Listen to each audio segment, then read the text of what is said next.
hello, everyone. Thank you for tuning in to Next Gen Lodging podcast, which is powered by CoStar. I'm Davonne Reaves, CEO and founder of Fester, which is a crowdfunding platform for commercial real estate, as well as hotel owner. I'm one third of Next Gen Lodging. They have other co-hosts, Chris Henry and Omari Head. So we welcome you monthly, and this month we are celebrating Women's Month. And we have two dynamic women here today who are both hotel owners. So we have our special guest today. We have Karie Brittano, who was the co-CEO of the Brittano Group as well as hotel owner. And we have Rachel Vandenberg, who's the founder and executive leadership coach for Accelerate Women Leaders in Travel, as well as owner of Sun and Ski and In Suites hotel owner. So we're going to get this thing started off, right? So according to Wallpaper, women own less than 10% of the hotels. However, we make up over 50% of the hospitality workforce and 30% hold management and leadership roles. We are all hotel owners, and we are all actively working to increase that number. So, Karie, we're going to start with you. We're going to start alphabetical order.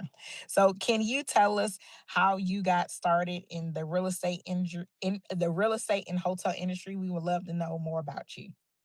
Yeah, not a problem. And first, thank you for having me. I got my start many years ago. I'm a general contractor in the state of Virginia. So my start kind of came in on the construction side. And initially, it began with my husband and I when we co founded Brittano Group. We kind of got through into the opportunity zone space back when it was still, kind of ambiguous as to what it was, how it was forming. My husband and I had a 60,000 square foot facility in High Point, and we were getting a lot of traction and we were getting a lot of things, and activity. So we kind of got approached by the economic development. They gave us a breakdown of like what opportunity zones was and how, those businesses pretty much are formed and how they function. So in that, we kind of got a crash course into the whole real estate development space and just the understanding of how you can do public private partnerships and you can work with different organizations and businesses to kind of form your own business. So in that, of course, we got our start right at the beginning of COVID. So at that time, construction shut down, a lot of things kind of went black. So with that, it kind of had us starting back over to the drawing board of just getting some different ideas and just, figuring out what's next. So I was working as a adjunct professor at Danville Community College, again, in the project management space. And the president of the school knew what we were doing. And he said, "Hey, I wonder if you have an interest. There is a historic property where I live, which is South Boston, Virginia. And they really need a developer who can kind of creatively think of how to make this project come to life." The project that we started was kind of, it was a historic property. It sat vacant for many decades. They had, I believe, seven developers before we came on board.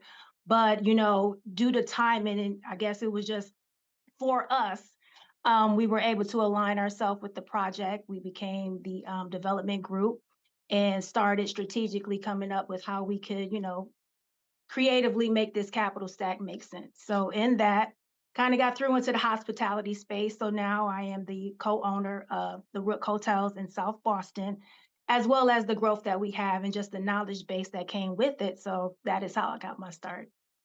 Oh, wonderful. I love that. I remember when you all went viral.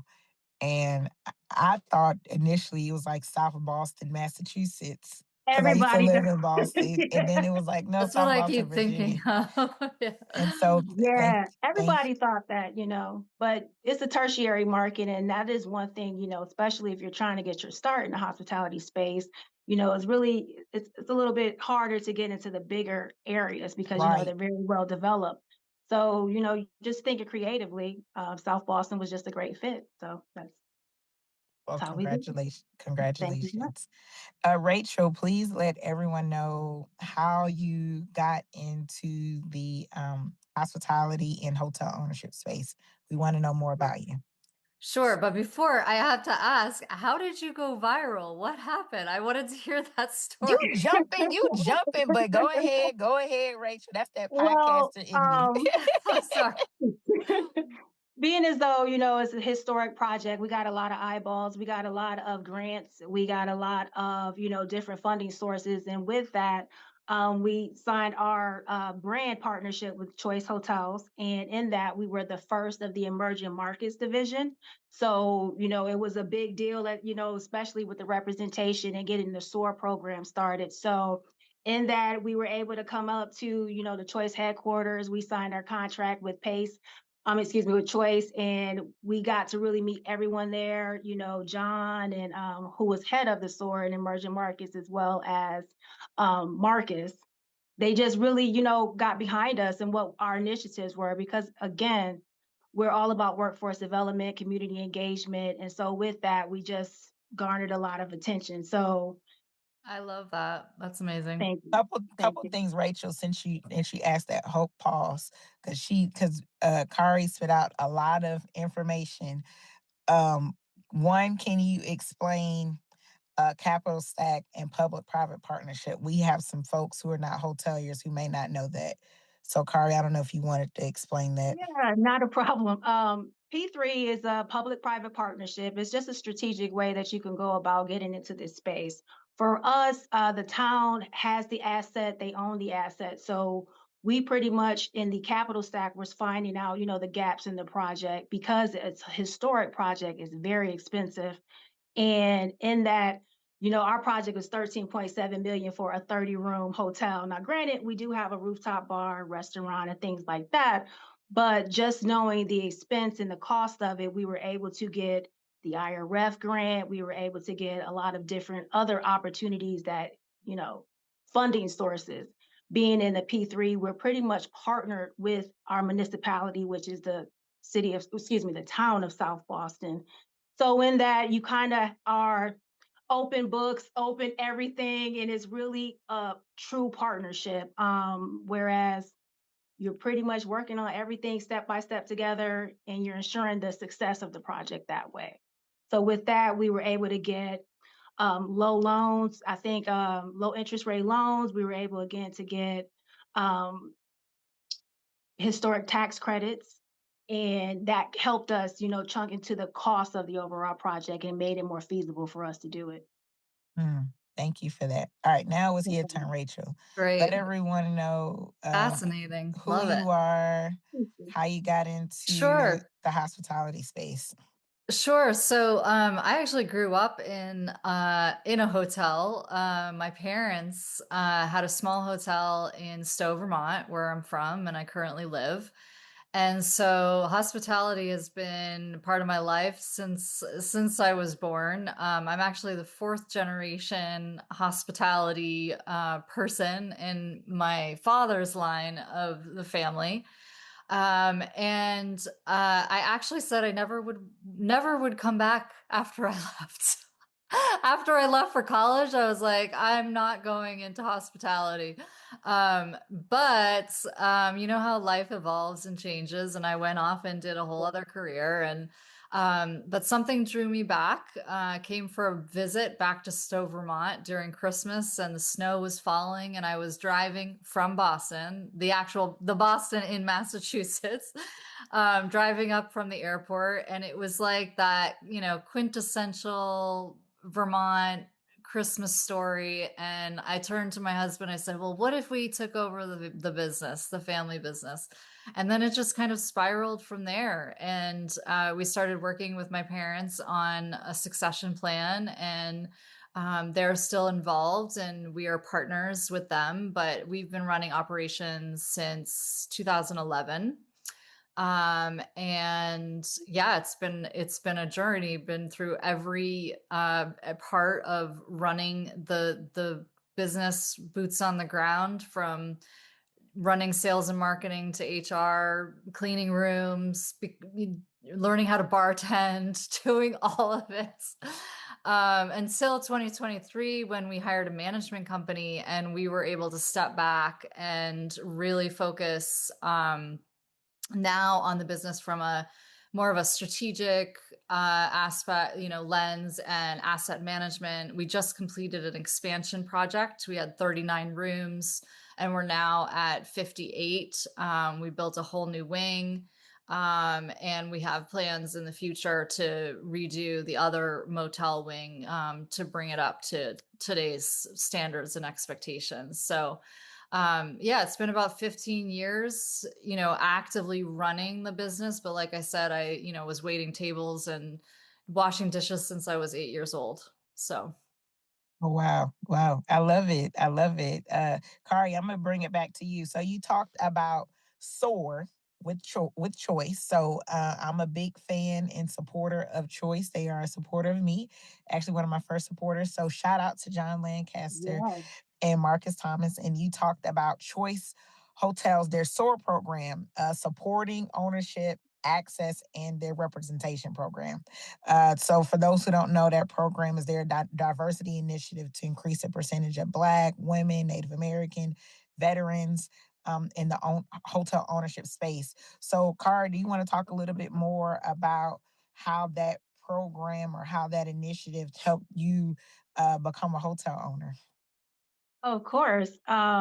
SOAR was definitely in Choice, big time collaborators and mentors of us in getting into this space because again, not having the expertise and knowing exactly what all within, a project of this magnitude, the SOAR program really connected us to different resources. We actually met our interior designers through Choice. So just being able to network and educate ourselves. That was one reason why we chose Choice and the SOAR program because I don't want to say handheld us, but they really did. They helped us every step of the way. And a key component in our capital stack was the key money that came with Choice. You have to pretty much find all angles in order to fill the gap and close it. So there were huge components and they believed in us and they made sure that we did get in the forefront of everything and was pretty much participants of every step in everything that they had. If they had an event, we were invited to, we got the opportunities to speak, just as representing the emerging market. So SOAR was a huge component. John and Marcus was very instrumental in us meeting, different people who wanted to even get into the hotel space. Initially, we were talking to a couple of different groups and people who also were trying to become owners. So just now we have a broader network and people who, look like us, have, different backgrounds, but we all have the ability to see the benefit of hotel ownership. And they definitely, helped us and they continually are helping us in doing so. We speak to them monthly. Marcus became almost like a brother to us, him Hmm. and my Yeah, husband. shout out to Yes, Marcus. big markets, big deal, with what they're doing. And, I definitely can see the benefit. Again, they're supporting you on what you do. They're supporting us in the continued growth of people learning and educating themselves into this hospitality space. Choice University was a huge component of why we got in it as well. Just being able to feel like we weren't just doing it on our own, that we really truly had people who seen the vision and wanted to make sure that we succeeded. Oh, I love it. I love it. So we're gonna switch gears. We're gonna get into a little personal, right? Because we're all women here. It's just us girls. So Rachel, you're a mom of three, right? Did I leave a child out? You got no, three? I've got Okay. No three. child left behind. No child Yeah, left no, behind, right? that's right. So how is and we get I notice women, we get this question a lot. How do we balance it? So of course I can't have us girls here talking about stuff, spilling the tea, right? Right. And we don't talk about how do you balance it? Because I know it's hard for me, and you got three, so I can't imagine. So how do you, if it is such a thing of work life balance, how do you do it? And do you have any tips for our listeners who are still trying to master it? Sure. So I'll get there, but just really quickly, full circle moment. So my dad used to manage at a Quality Inn in Tampa, Florida, and I Oh, when I was a child, before we moved from Florida, there's a brochure that I was in, like on the jungle gym for one of the hotels that he was working at. And the other funny circle moment is Choice Hotels and SOAR just became a partner of Accelerate Women Leaders in Travel. So I am so thrilled and really looking forward to continuing to learn more about that program. And I love these programs that are educating women about, the potential of hotel ownership. So I'm hoping through that partnership, we can also share with Mhm. our community of women who many come from property level and regional management, that we can really learn more about what the opportunities are there. And you're obviously living proof, Karie, what the potential is. So that's awesome. Um, and I always say that, like, I had it easy being from more of an inheritance standpoint. The fact that you are building from the ground up without that and having to find every outlet possible, I have so much respect for that. I'm sure there's so much more that I could learn about this industry from what you've been through. So, anyways, Thank you. Appreciate that. um, back to the personal. Yes, I have 3 kids. My twins are 15 and my youngest is 13. And I will say now my life is crazy. I also this year it's been a year I decided to become a flight attendant.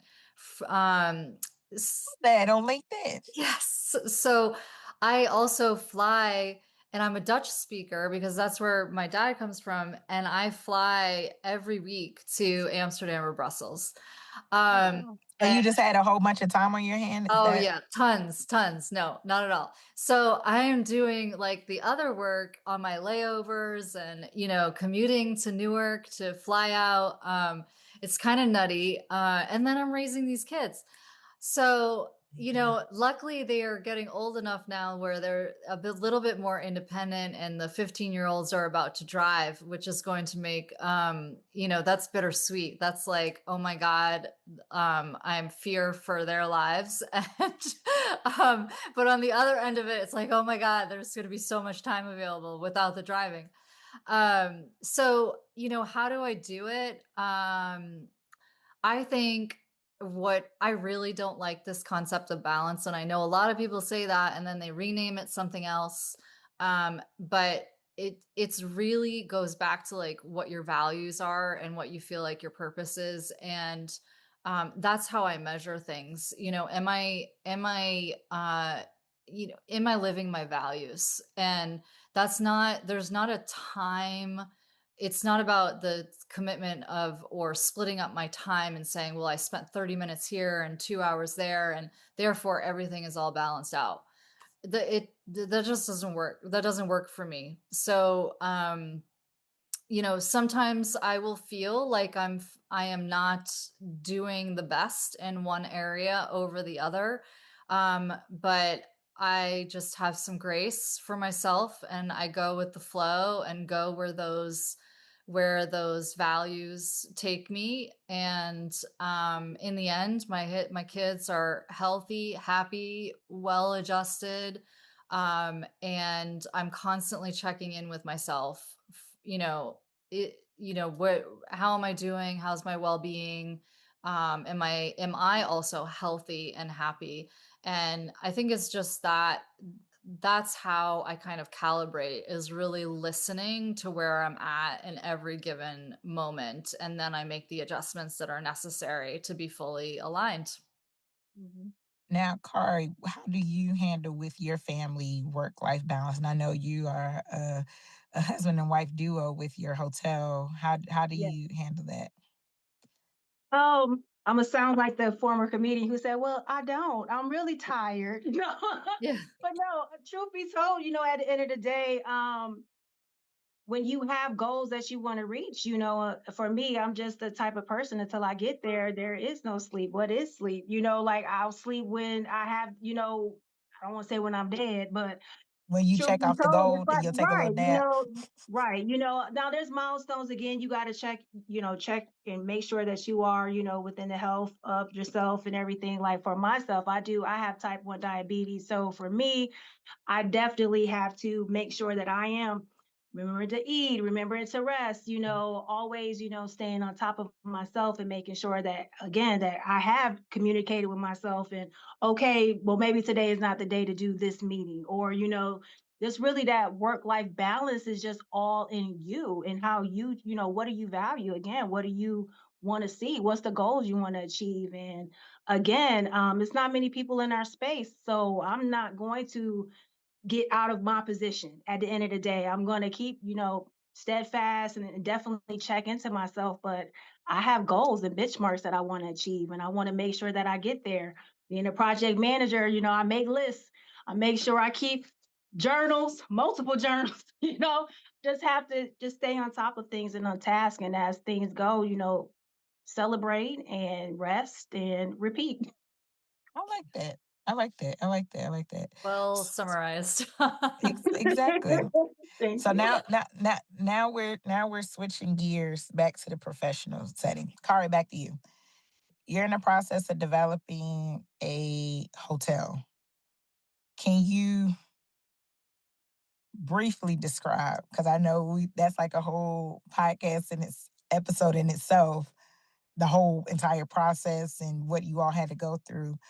But what would you, maybe like a couple points that you would like to share that could help a potential or future woman hotel developer? What would you like to share about that? Just it's something that you wish you would have learned before you got on your journey.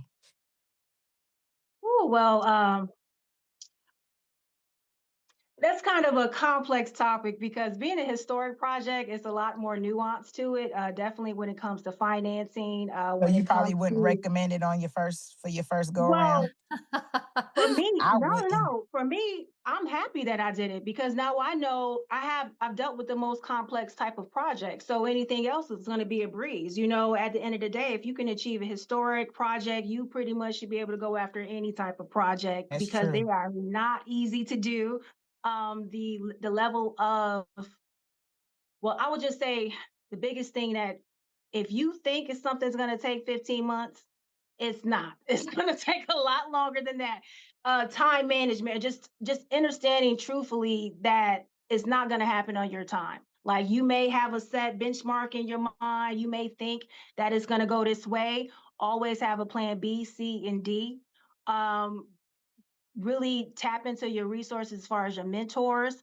Being a woman, there's a lot of different type of programs out there. There's a lot of different, really go to the economic development, really learn and understand all of them. Don't leave anything on the table.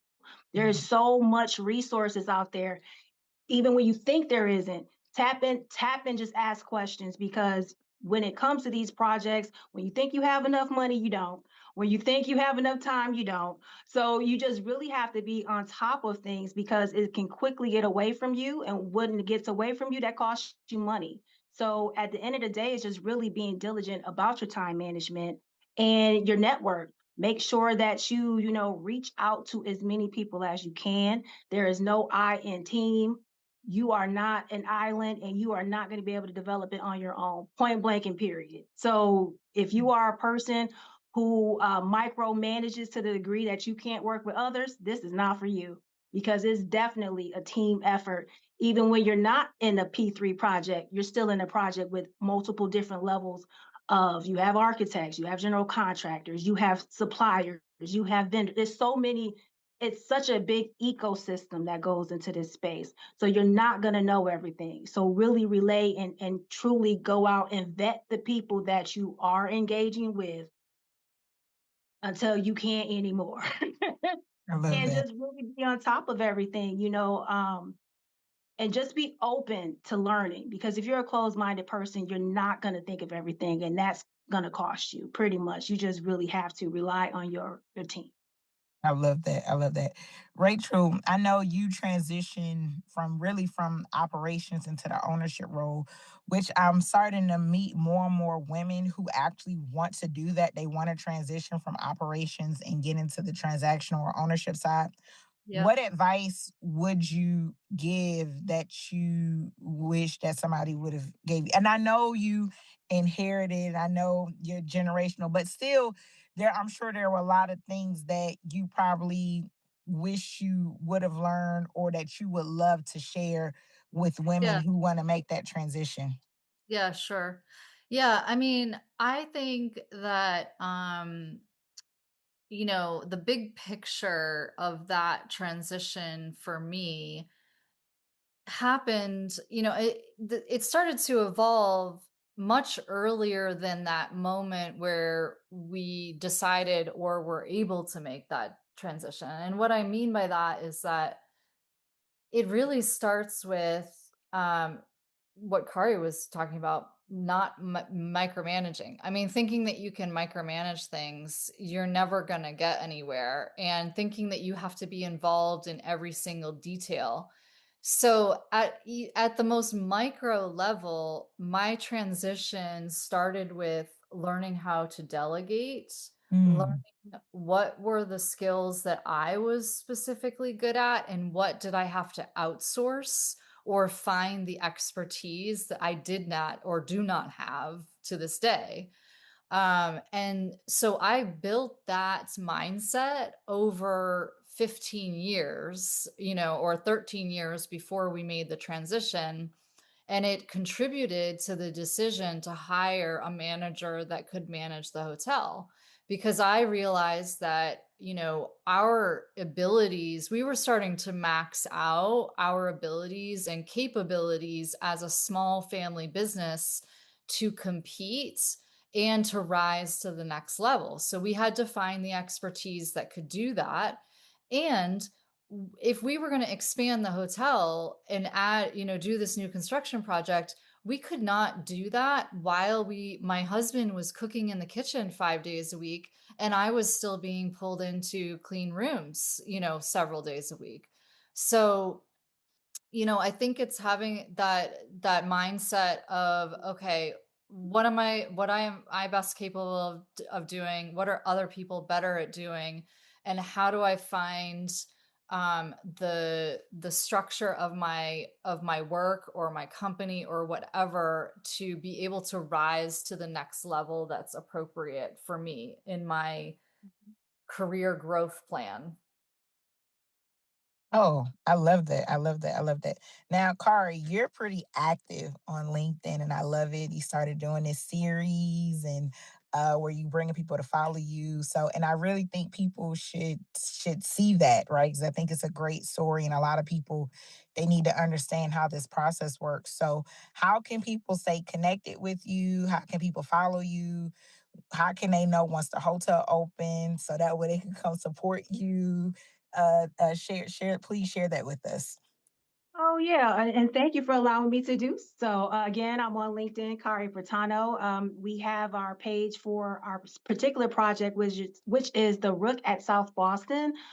We have our Rook Hotels. It's our website.com. So my husband and I, we're going to be starting our actual series. We're partnering up with different universities and speaking because the whole goal is to educate and to get others into hotel ownership. So we'll be starting our Cornerstone collection, which will be going to different schools, HBCUs, municipalities, speaking and introducing people to what we are doing and just seeing people's different level of interest. Some may want to come in as hotel owners, some may want to come in as suppliers, some may want to come in as limited partners. The goal really is to educate others about this space because again, we have, a lot of people who are investing in different opportunities who have no clue that you can invest in hotels. So, we're partnering with Choice Hotels. Our first event will be at NCCU, which will be coming up this summer. We have a speaking engagement that's going on with Virginia State.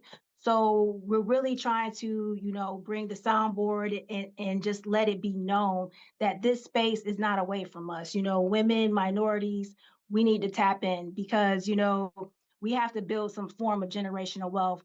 We need to be able to keep in and be involved in this full ecosystem because, a lot of people, you stay in a hotel, you're spending your money, you're going, you do a lot of things with tourism, you travel, but we're not seeing that we can be on the other side of that. So the Right. whole goal is really in educating because more people know, the more people have interest, the more interest, the more engagement. So Oh, yeah, thank you for sharing. I think it was a study by MMGY, I believe. They did a study. It was like over 110 billion. Black people spend over 110 billion dollars in tourism, right? So that includes hotels, travel, but yet, like, what really less than 1 or 2% of the 59,000 hotels in the United States are owned by Black people. So kudos to you. You and your husband going around at different universities and really talking about specifically HBCUs, talking about, and educating, folks on hotel ownership. I absolutely love it and can't wait to see more and more of it. Rachel, you have an event coming up in April, which I'm happy to be speaking at. And I would love for you to share more about how people can follow you and connect with you, as well as how they can learn more about your event. Yes, absolutely.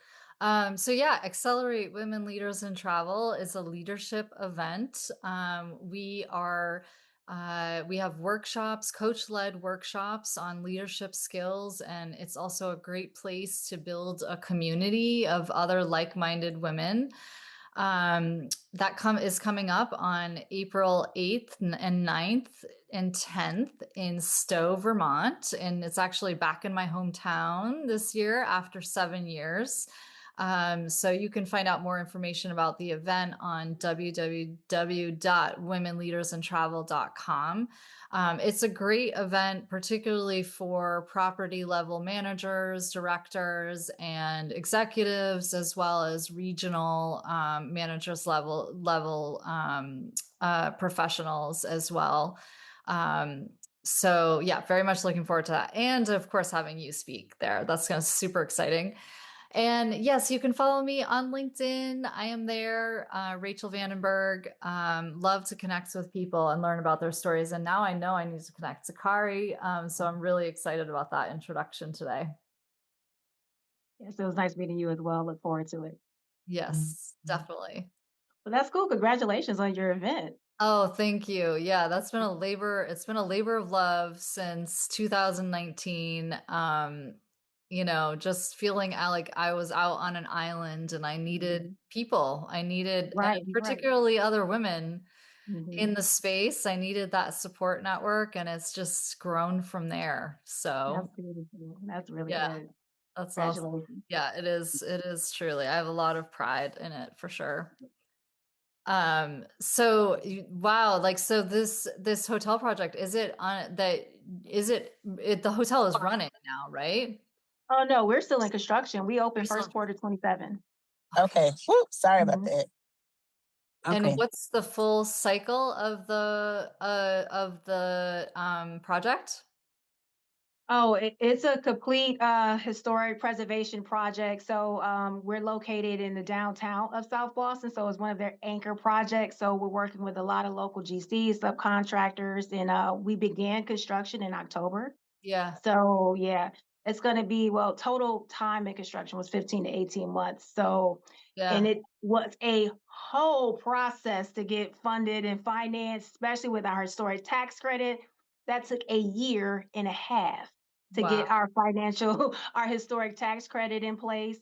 We're working with the historic preservation group. So, it's a lot of bringing things back to what it looked like, during the early Right. 1900s. So it's a lot going Oh, into it, but we're very excited about what a it. cool project. I can't wait to follow that and see how it all ends up.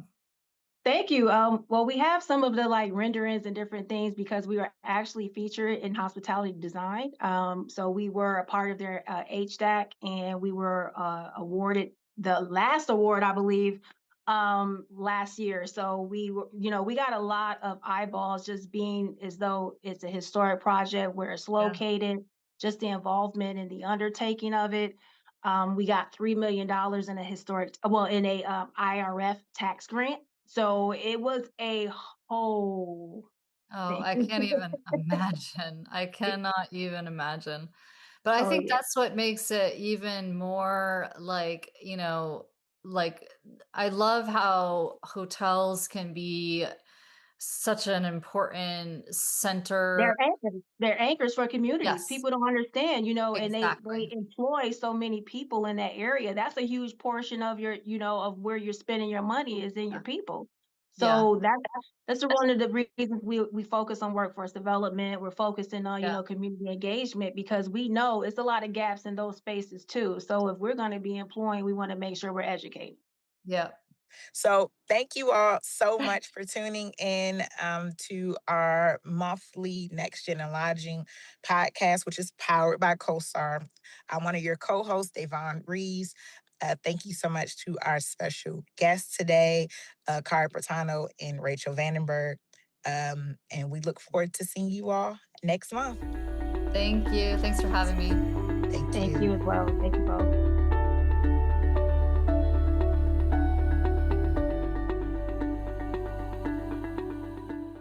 Hello, I'm Luke Haynes, People Newsletter Editor CoStar News, and the host of Top Credentials, a monthly podcast exploring the colourful careers of those working at the top of UK commercial real estate.